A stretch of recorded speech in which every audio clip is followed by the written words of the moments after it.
Ahora, en Te Digo la Otra, la entrevista central.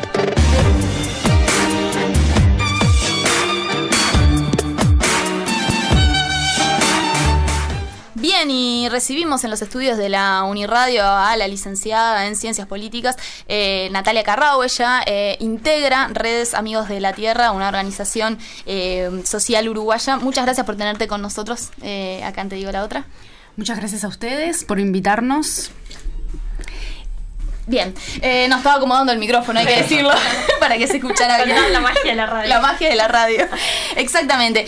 Bien, Natalia, la idea es adentrarnos en un tema que en realidad, si bien forma parte de la agenda pública, en tanto todo lo que se dialoga y discute respecto a las inversiones, la llegada de UPM o no, el firmado de algunos tratados en particular, como fue hace algunos meses atrás el TISA y demás, poco se conoce sobre lo que es toda esta arquitectura y estructura de políticas sobre inversión y comercialización a nivel internacional. La idea es poder conocer un poco esa realidad y saber también dónde está Uruguay parado frente a estos temas, porque de vuelta, ¿no? En la agenda está todo el tema de esta segunda UPM, o hace algunos días atrás salió una posible demanda de la ex empresa, de la empresa de Aratirí para Uruguay por algunos incumplimientos sobre una inversión que en definitiva no llegó a concretarse, pero no tenemos muy claro en definitiva qué implica o qué significa para Uruguay todo este tipo de acciones y de hechos que van sucediendo.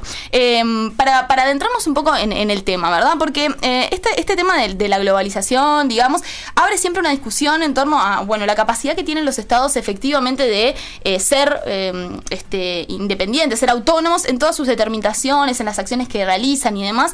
Y yo quería consultarte frente a eso cómo mucho se discute sobre los efectos, bueno, culturales o sociales de ese tipo de esta globalización, pero poco se discute sobre de qué forma se reestructura un poco el comercio y la inversión internacional en torno a estos temas. ¿Cómo se traduce esta cuestión, digamos, esta falta de autonomía de los estados hoy en día en lo que tiene que ver con el comercio y la inversión internacional?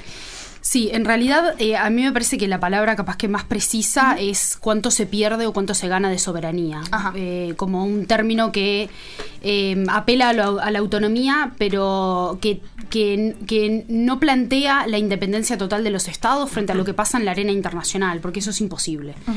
En realidad la globalización lo que estableció es un marco de relacionamiento distinto entre los estados, en donde hay otros actores que están asumiendo roles protagónicos en la arena internacional y que generan una interacción fuerte con los estados, pero también restricciones, y tiene una diversidad de implicancias. Todo esto en el marco del sistema capitalista, que es por donde se mueve también este régimen de comercio y de inversiones. Cuando tú me decías, bueno, cómo estos temas están en la agenda pública, en la opinión pública, que se discute en los medios de comunicación sobre las inversiones, que siempre hay un titular relacionado a eso, pero que en realidad no se conoce a ciencia cierta, o no se conoce en profundidad, o no es una temática de la opinión pública a nivel de política doméstica, si se quiere, ¿no? Se sabe mucho más de otras cosas que de eso. Es un poco difícil definir de forma corta o breve lo que implica el régimen de comercio e inversiones, pero sí lo que para traducirlo de forma como más popular o bien simplista, este tipo de instrumentos, cuando hablamos de tratados de libre comercio, cuando hablamos de tratados de inversiones, cuando hablamos de los compromisos que asumen los estados en la Organización Mundial del Comercio, que es otro espacio de negociación comercial y de inversiones, se trata de compromisos como los que se establecen, palabras más, palabras menos y salvando las distancias, en un contrato.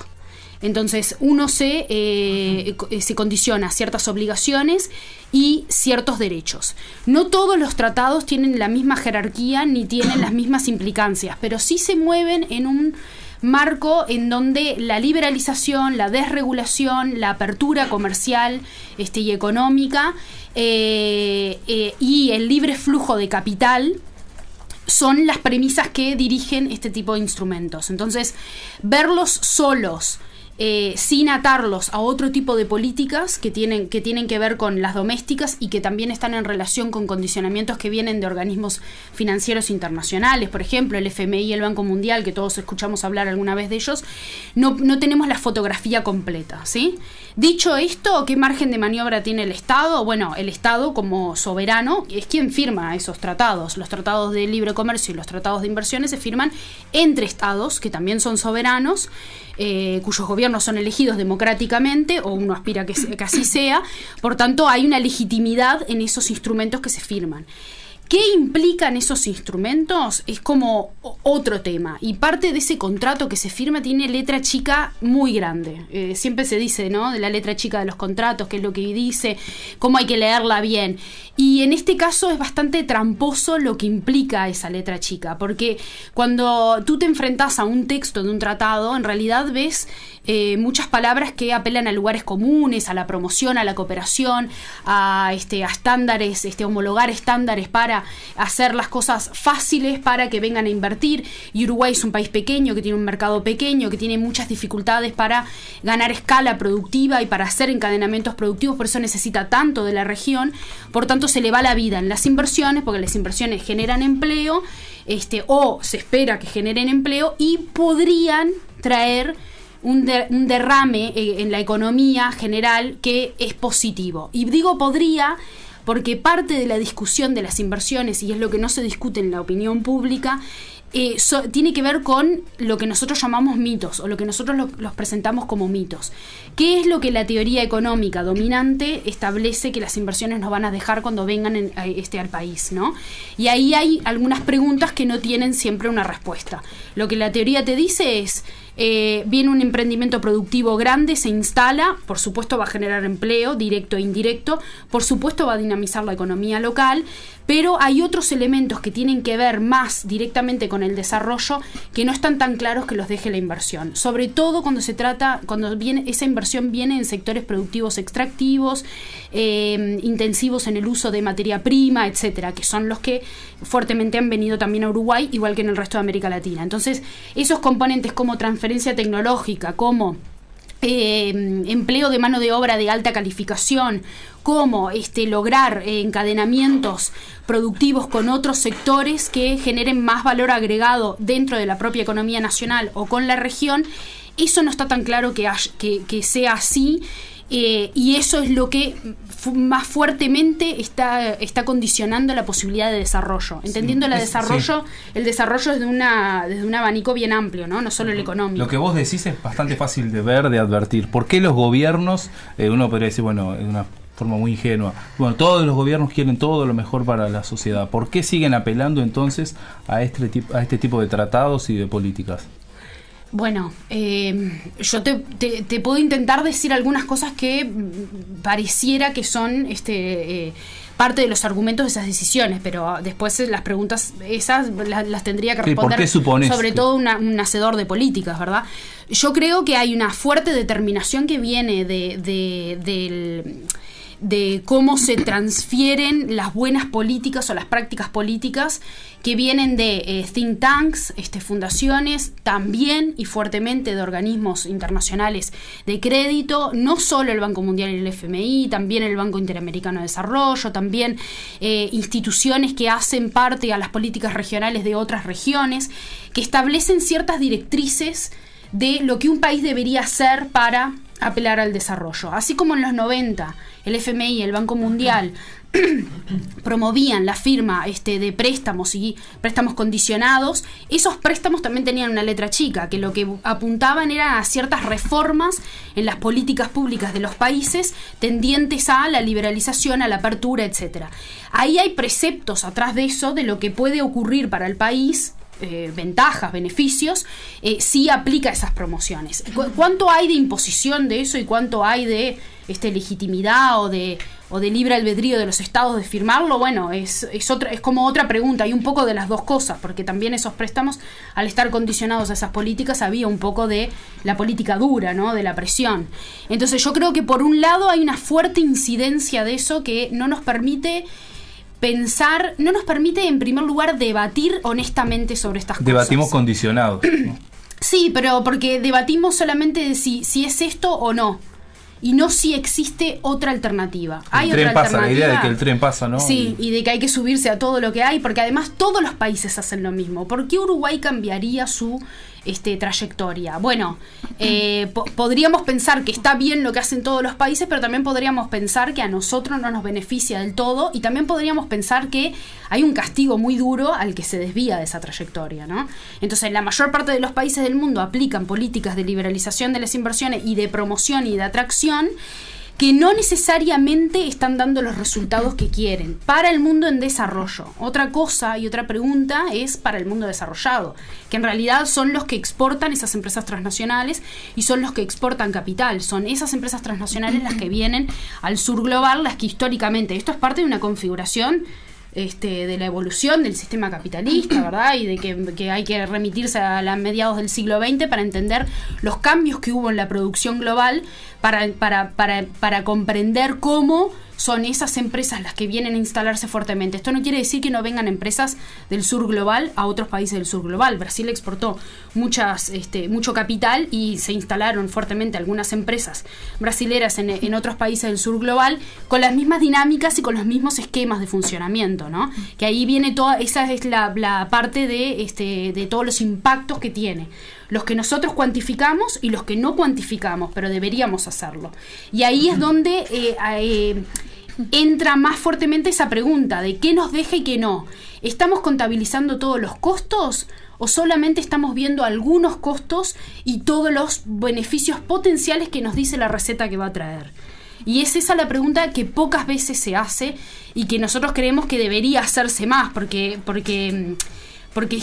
es honesto, pero también abre a una discusión de decir, bueno, ¿qué otras oportunidades existen? ¿Y cómo podemos hacer para condicionar un poco más esa inversión a ver qué nos deja realmente? Siempre pienso en la gráfica con los puntitos de PBI que crecen gracias a determinadas inversiones. Ahí se me ocurre un resultado inmediato, ¿no? Sí, el PBI con o sin inversiones de sacando esa variable. Yo te quería consultar o pedirte que explicitaras un poquito más cuáles serían esos costos, ¿no? En la generalidad de las inversiones que se han logrado acá en Uruguay, la mayoría están referidas al sector primario de la economía y son inversiones básicamente relacionadas a recursos naturales y muy extractivas. Los beneficios, decías vos recién, pueden ser, bueno, la mano de obra que genera y de alguna manera el derrame, ¿sí? El derrame que pueda también afectar positivamente a la población de esa zona, particularmente en la cual esa inversión se localice. Pero los costos, ¿por dónde van? Y te pregunto los costos o los perjuicios, por así decirlo, si es que se pueden contabilizar, a corto y a largo plazo. Y a largo plazo se me ocurre, por ejemplo, a nivel ambiental o medioambiental. En ese sentido, ¿cuáles son para ustedes, ¿sí? esos costos visibles e invisibles que también tiene en estos países? En realidad son todos visibles. Lo que pasa es que a algunos se los invisibiliza. Bien. Y hay otros que no. El impacto, voy un poquito más atrás de tu pregunta, el impacto en materia de mano de obra, a ver, primero una aclaración, yo no voy a hablar de términos absolutos, voy a hablar de impacto, si se quiere, a nivel de políticas y de percepción de esas políticas, de cómo se modifican. Entre otras cosas, porque yo no soy economista y no puedo hablar de números duros, y nosotros hacemos un análisis más en clave político de lo que implican estos instrumentos para la política doméstica, ¿no? Cómo pensar la política doméstica en función de los condicionamientos que traen estos instrumentos para la soberanía del Estado, para las políticas públicas y para los derechos humanos. Entonces, en ese sentido, la generación de empleo, ahí también hay que observarlo en mediano y largo plazo, ¿no? ¿Qué fue lo que pasó con la instalación de Montes del Plata? ¿Qué tipo de empleo generó? ¿En qué momento lo generó y en qué momento cayó ese empleo? Y que esas personas que fueron capacitadas para dar cuenta de la mano de obra que se necesitaba en esa planta, dejaron de tener empleo. Nosotros podemos entender que eso es un costo asumido por el Estado y bueno, esas personas tuvieron empleo durante ese periodo y bueno, ya está. Pero hay que ser claros, ¿no? De que ese empleo no es a largo plazo. Y las personas que se emplean de alta calificación siempre son muchas menos que las que necesita la localidad. Después hay otros impactos ponderados que me consta que se intentaron atenuar y que hubo políticas interinstitucionales que intentaron dar cuenta de que eso no ocurriera de esa manera y que tienen que ver con lo que sucede en un territorio pequeño, del local, del interior del país, cuando viene una inversión de la magnitud que tienen estas inversiones. ¿Qué es lo que moviliza en el territorio? La suba de alquileres, la suba de los terrenos, el impedimento que hay para la gente que vive ahí, para los vecinos y las vecinas de acceder. Todo lo que en economía se llama las externalidades, ¿no? Sí, todas las pero que no son tan externalidades, porque en realidad, claro, pero hay que tenerlas en cuenta, claro, ¿no? El aumento de la prostitución. Y sé que eso se atendió específicamente en el caso, no me acuerdo de cuál localidad de Colonia, por el alto flujo de camiones que ingresaban a la zona y a dónde ingresaban y dónde paraban. Pero eso también es un impacto. La mano de obra que viene del extranjero y el impacto cultural que tiene en relación a las comunidades que ya están instaladas ahí, a los vecinos de las localidades. Han reportado organizaciones sociales que trabajan fuertemente el tema, un montón de madres solteras, producto de las relaciones que surgen de eso. Yo no estoy diciendo con esto, ojo, que estas son los costos que hay que poner en la lista de almacenero cuando viene una inversión y hablarlo con el inversionista. Por supuesto que no. Yo digo que tenemos que ser conscientes de que eso existe y tenemos que saber que eso opera de una manera y tiene una dinámica. Después, por otra parte, en cuanto a los impactos medioambientales, nosotros tenemos instituciones que cuidan de ese tipo de posibilidades, de probabilidades, que se han mejorado mucho en estos últimos 10 años, que se le han dado arreglos institucionales y que se las han empoderado en la práctica de fiscalización, etcétera, pero que aún así lo que consideramos es que no necesariamente miden algunas cuestiones que tienen que ver con impactos en el territorio y que no son, porque el medio ambiente no lo podemos ver como una intervención en la naturaleza per se y ya está. La intervención en el medio ambiente también tiene que ver con factores sociales. La intervención en el territorio tiene que ver con elementos de la naturaleza, elementos del territorio, elementos sociales, culturales de las personas que viven ahí, porque en el territorio hay personas viviendo. Hay una discusión bastante fuerte y muy polarizada respecto a los impactos en términos de medio ambiente que han generado las plantas de producción de pasta de celulosa, de la que desde redes intentamos intermediar en esa discusión planteando algunas cuestiones de política, ¿no? Y es lo que el modelo apela, lo que el modelo implica para el país, el modelo productivo que se impone, ¿no? Atrás de una planta vino otra y pueden seguir viniendo. Y antes de las plantas, lo que vinieron buscando las plantas, esa parte más de manufactura y de valor agregado, fue lo que estaba antes fue el modelo forestal y la ley forestal que liberalizó y promovió la plantación de monocultivos de árboles, ¿no? Los impactos que eso tiene en el territorio son diversos. Desde el punto de vista del medio ambiente se han reportado impactos que tienen que ver con el acceso al agua, con la cantidad de agua que utilizan los bosques de eucaliptus y de pinos. Esto es una característica en general de cualquier monocultivo. Cuando tú saturas un territorio con un solo cultivo, tenés impactos y no podemos desconocerlos.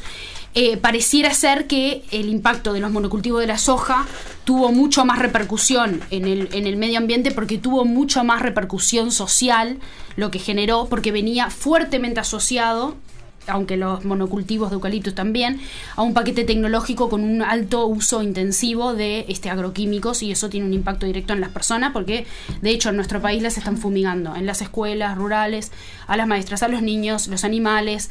Eso cae por la deriva del viento en los flujos de agua, en las corrientes de agua. Hay personas que están que se están enfermando producto de eso, además de los residuos que eso queda en el territorio, ¿no? Después hay otro tipo de impactos, estoy tratando de ser rápida, que tienen que ver con los condicionamientos a la política, y es ahí en donde yo más me meto, porque las empresas transnacionales no llegan solamente o por la firma de tratados de inversiones. En realidad llegan por este tipo de recursos que hay en abundancia y con una cierta o X libertad de acceso, recursos naturales, ¿no? Si no existieran los tratados de inversiones, yo me animo a decir que las empresas vendrían igual, porque el costo-beneficio de venir a instalarse sin un tratado de inversión sigue siendo positivo, porque ganan mucho y lo que busca el capital es expandir la frontera de lucro y ganar más, ¿no? Entonces, ¿por qué firmamos estos tratados? Porque es parte de la política internacional de lo que tienen que hacer los países, porque está en la receta, porque creemos que nos van a beneficiar de alguna manera. Ahora, hay ciertos dispositivos de esos tratados que son los que hoy estamos viendo activados, que es la solución de controversias. Lo que plantean estos tratados, a diferencia de lo que plantean las leyes nacionales de inversiones, que nosotros tenemos una, y ahora voy a ir a eso, es los tratados de inversiones tienen tres grandes columnas vertebrales, digamos. Una de que habla sobre la inversión, sobre el trato equitativo, los condicionamientos. Otra que se refiere a las prohibiciones, reglas y metodologías, y hay otra que se refiere a la solución de controversias. ¿Qué es la solución de controversia? Cuando un inversionista extranjero, porque los tratados son firmados entre dos estados, pero aplican ¿para qué? Para las inversiones recíprocas entre esos estados. Cuando un inversionista considera que las cláusulas dentro del tratado de inversiones están siendo violadas respecto a su inversión, puede activar ese mecanismo. Eso es una controversia. Yo, inversionista, empresa transnacional, porque quienes aplican esos tratados son empresas transnacionales, considero que la ley de minería me está perjudicando en el trato justo y equitativo, que es una cláusula establecida dentro de los tratados, o me está discriminando o está implementando una expropiación indirecta sin ningún tipo de resguardo y compensación equiparable a lo que yo perdí, ¿sí? Cuando eso sucede, comienza un procedimiento que depende de la empresa, tiene mucho de política blanda y tiene mucho de política dura. Pero el curso natural de ese dispositivo es la demanda ante un tribunal internacional, un arbitraje internacional. El primero que recibió Uruguay fue Philip Morris, que lo desató la política antitabaco implementada por el primer gobierno del Frente Amplio, que establecía una serie de restricciones a la venta pública y al marketing y el empaquetado de las cajas de cigarrillos. La segunda demanda que recibe Uruguay se conoce en el 2016, una empresa transnacional de origen estadounidense dedicada a las telecomunicaciones que demanda al país porque le suspendió una concesión de radiofrecuencia. No es correcta esa la palabra, tiene otro nombre, pero me mezclo un poco porque es técnico. Y ante un recurso que interpuso, el TCA se lo devolvió, pero no la URSEC, que es la unidad que regula eso, no rehabilitó la habilitación que tenía la empresa, entre otras cosas. La tercera demanda que se conoce, que es el anuncio de hace unas semanas atrás, es de Samin Ferrus, que es la titular de la empresa Aratirí, que estaba presente en Uruguay, por la ley de minería, y lo que te dice es, la ley de minería está estableciendo topes a la ganancia, al pago del canon, a la ganancia de mi inversión, que no estaban ahí no estaban en las reglas de juego inicial cuando yo vine a invertir. Y yo vine, me instalé, puse toda esta inversión, hice estos movimientos, tuve estas negociaciones con Poder Ejecutivo y distintos ministerios, y igual así no ponderó, yo perdí determinada cantidad de dinero, quiero una compensación.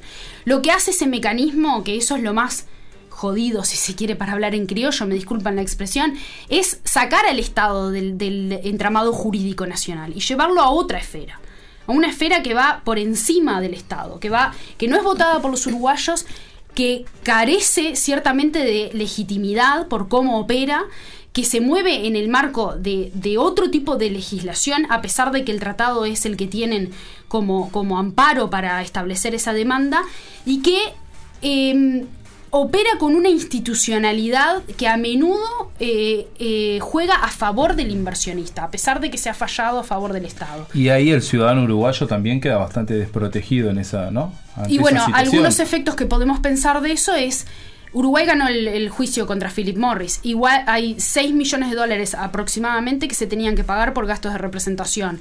Parte del laudo del juicio establecía que Philip Morris, al perder el juicio, tenía que hacerse cargo de la mitad de esos costes. $3 millones fueron a parar al CIADI, al Centro Internacional de Arreglo de Diferencias Relativas a Inversiones, que es esa sigla que opera en el ámbito de el Banco Mundial. Y eso capaz que parece un poco grosero a quienes están, a las autoridades nacionales, decir que bueno, eso salió de los bolsillos de los uruguayos y de las uruguayas. Yo creo que en parte sí, porque fíjense en que esos $3 millones se podrían haber dedicado para profundizar la política antitabaco. Nadie va a decir o reconocer que la política antitabaco tuvo un parate o un parálisis, o alguien pensó doble, como de hecho sí sabemos que sucedió en la segunda administración del Frente Amplio, si seguir adelante y ponerle un pie en el acelerador y ser todavía más exigentes con la industria tabacalera, o no. Pero ciertamente el temor a seguir recibiendo juicios sí opera en detrimento del avance y de la profundización de las políticas públicas, algo que en la jerga, en la literatura especializada en el tema, se conoce como enfriamiento regulatorio. Y ese es un efecto concreto. Y esto no lo decimos las organizaciones sociales ni quienes discutimos mucho de estos temas. Lo dicen también expertos de Naciones Unidas que trabajan en los impactos que tienen los tratados de comercio y de inversiones en las políticas públicas. Y hablan en esos términos, de cómo el temor a ser demandados, de que una empresa con el tamaño que tienen las empresas, nosotros estamos hablando de Uruguay, que tiene 3,5 millones de habitantes, que es insignificante. Estas empresas muchas veces duplican el PBI de un país en un solo año de avance. ¿Y qué hace un uruguayo, ¿no?, afectado por transgénicos? ¿Qué herramientas tiene? ¿Qué herramientas le da el Estado para ir a pelearse con una multinacional? Y bueno, a ver, el ciudadano de a pie, yo personalmente creo que poco puede hacer. En realidad la ciudadanía organizada, las organizaciones sociales, las que tienen, son las que pueden tener quizás más peso. Claro, pues si me decís que el Estado queda pintado frente a otras instancias, ¿qué pasará con el ciudadano? Por lo menos, pero Uruguay activó ciertos dispositivos, hizo frente a los juicios. Yo supongo que en las altas esferas del gobierno alguien está preguntándose, bueno, ¿qué vamos a hacer? Porque no fueron una, fueron dos, fueron tres. A pesar de que nosotros nos vendemos como un país con seguridad jurídica, que los inversionistas nos quieren, que además tenemos una agencia donde los recibimos, que tienen diálogo directo con el Poder Ejecutivo. Capaz que el ciudadano de a pie pensaría, bueno, pero ¿y cómo yo, cuando yo me veo afectado con algo, no me siento con el presidente a hablar ni con el Poder Ejecutivo? Y la empresa sí, y bueno, sí, hay una cierta asimetría que la logran tener por el tamaño y por el poder que ejercen.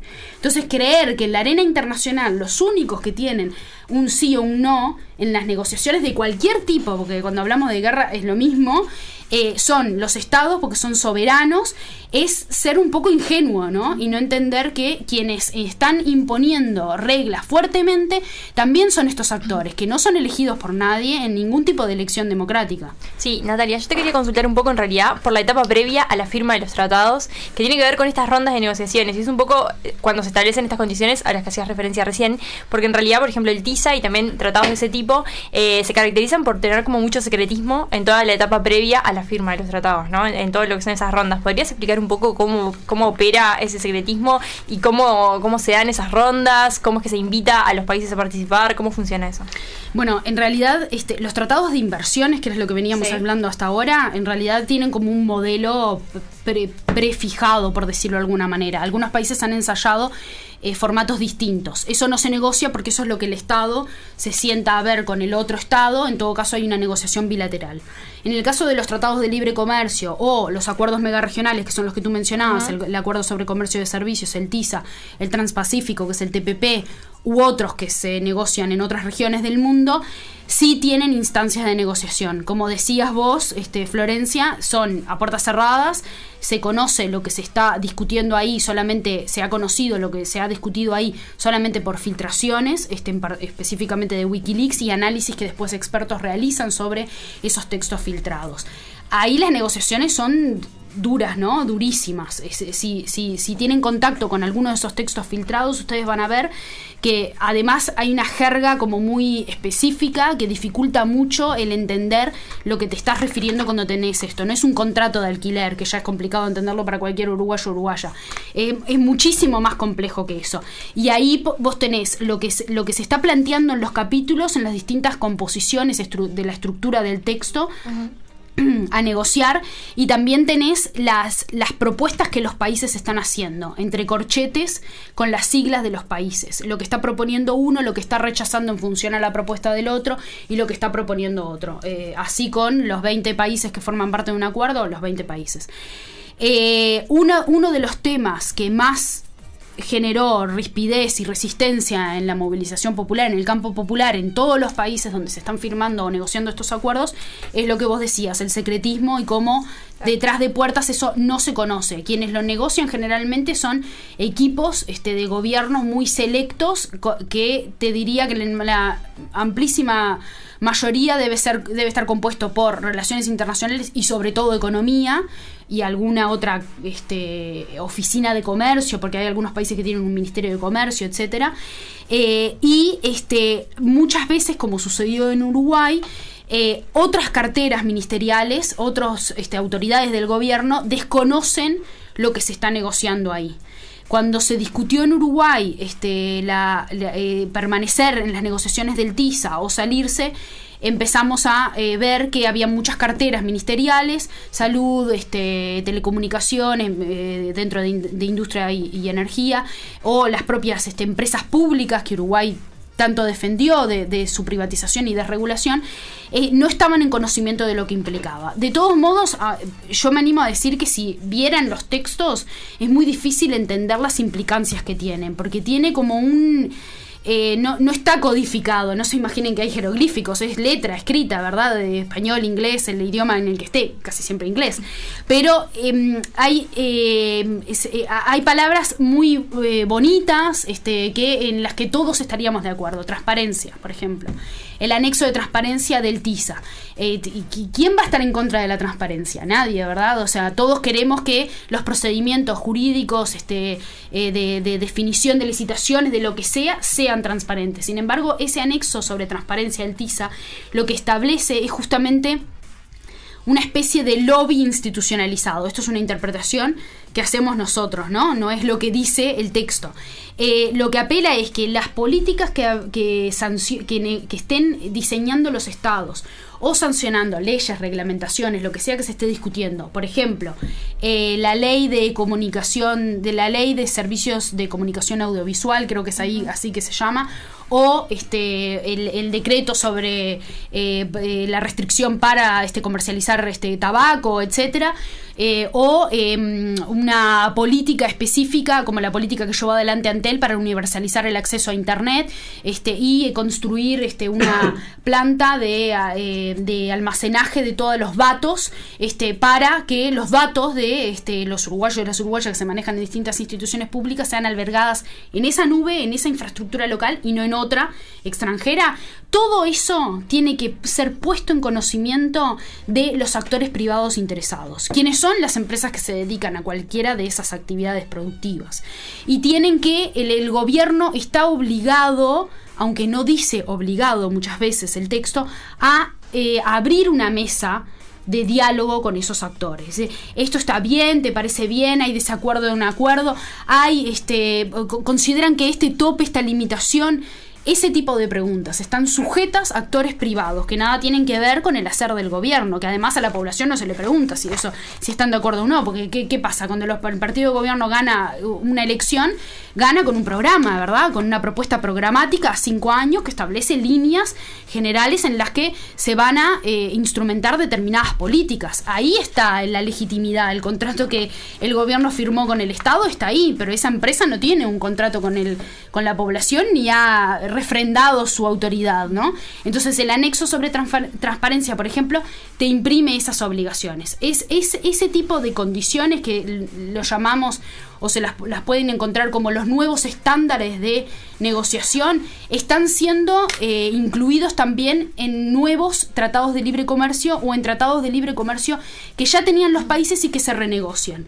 Uruguay firmó el año pasado un tratado de libre comercio con Chile. El tratado de libre comercio con Chile que se conoció el día de la firma de los cancilleres, no se conoció antes ni los parlamentarios ni la ciudadanía, tiene cláusulas que son literalmente igual, texto literalmente igual, un copy-paste, un copy-pegue, ¿no?, de lo que plantea el Tratado Transpacífico, que es un acuerdo en el que nosotros no estamos insertos, que no negociamos que sí está firmado a la espera de que se apruebe, porque Trump dijo que iba a salirse del acuerdo.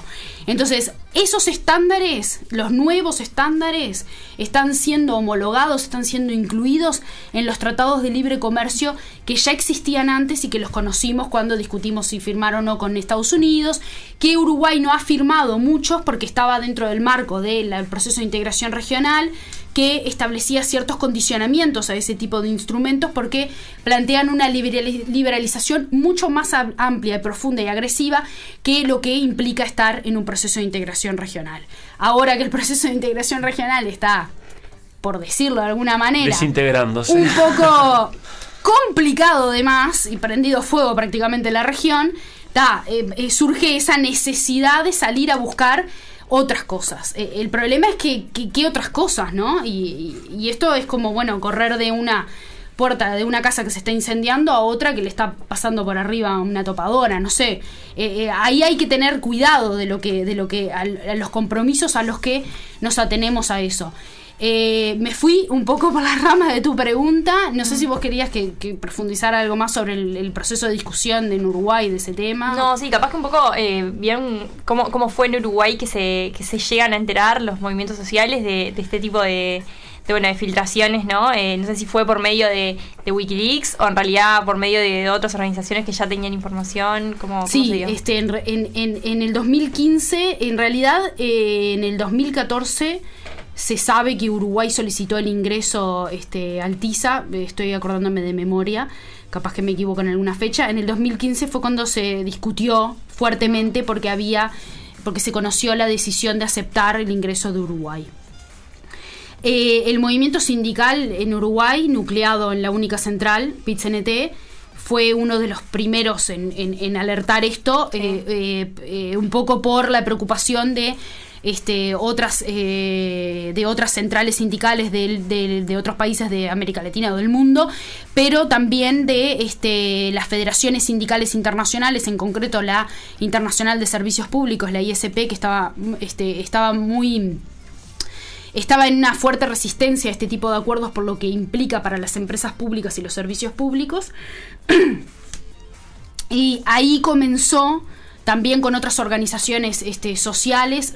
Redes estuvo muy activa en esa campaña porque también trabajamos mucho la esfera de comercio de inversiones y recibíamos mucha información de fundaciones, institutos y otras organizaciones europeas y de Estados Unidos muy especializadas en hacer el seguimiento y el análisis, ¿no? En deconstruirte el capítulo de comercio electrónico de un acuerdo y decirte, bueno, mira, dice esto y lo que en realidad puede pasar es todo esto, ¿no?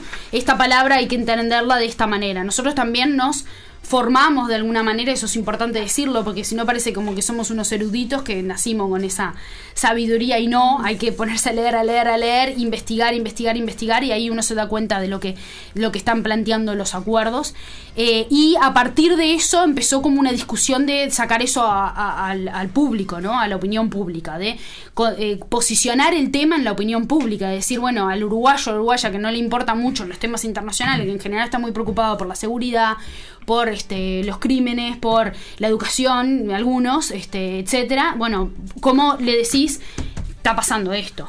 Y empezamos también en conjunto con el movimiento sindical. Ahí la presencia del PIT-CNT fue muy importante y muy fuerte, porque de última son los que generan una movilización popular y en las calles que tuerce fuerzas, ¿no? Que modifica las condiciones de algunas cuestiones. Y ahí lo que empezamos a ver es que habían muchas carteras ministeriales y sobre todo autoridades de empresas públicas que no tenían conocimiento de lo que podía implicar. Una de las cosas que más llamó la atención, que más resistencia y preocupación generó, es las implicancias que podía tener para la política de telecomunicaciones, concretamente lo que Antel estaba desarrollando, pero también otras cuestiones como lo que se manejaba en servicios financieros y estos anexos que implicaban una restricción a la competencia de regular y de legislar de los estados.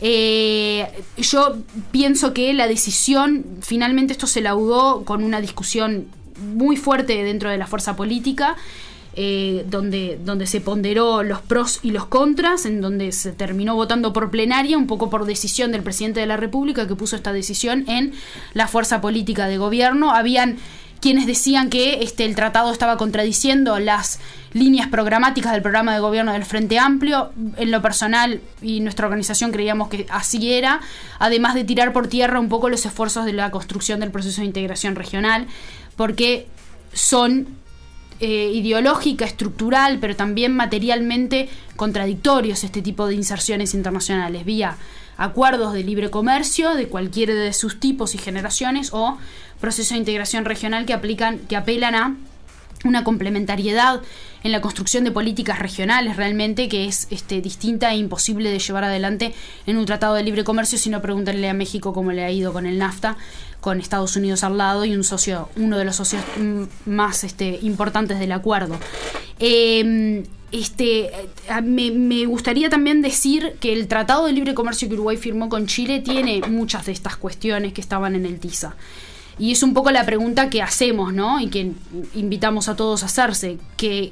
¿Por qué ahora esto, no? ¿Por qué si salimos del TISA estamos adhiriendo a un tratado de libre comercio y promoviéndolo que incorpora muchas de esas cláusulas? Otras ciertamente Uruguay aprendió y las dejó de lado, pero como les decía, y en eso estamos trabajando, en tratar de hacer un análisis comparativo, hay un recorte y pegue de los capítulos negociados en el TPP que están puestos en el Tratado de Libre Comercio con Chile. Por ejemplo, el de comercio electrónico, que en su momento nosotros no estuvimos muy alertas ni movilizamos mucho en función de las implicancias del capítulo de comercio electrónico, pero que es un poco por ayuda de otras organizaciones que nos fueron también pasando información, es uno de los aspectos de la nueva agenda de comercio, si se quiere, a nivel internacional, y de la que están detrás empresas que son re bien recibidas por los uruguayos y en general por el mundo, ¿no?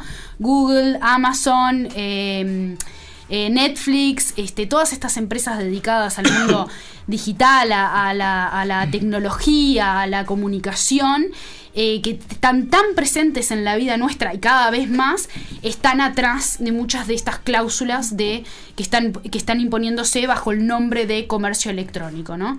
Y que eso yo creo que el Parlamento tiene delante una discusión sobre el Tratado de Libre Comercio con Chile. Espero que los compañeros parlamentarios y parlamentarias del Frente Amplio empiecen a buscar un poco más de información respecto a esto que implica y logren colocar como una posición que al menos abra el debate respecto a eso, ¿no? Porque 2 años después estamos volviendo a transitar como por el mismo camino y no pareciera haber muchos argumentos que expliquen por qué es así cuando la fuerza política dirimió en plenario salir de un acuerdo muy muy similar.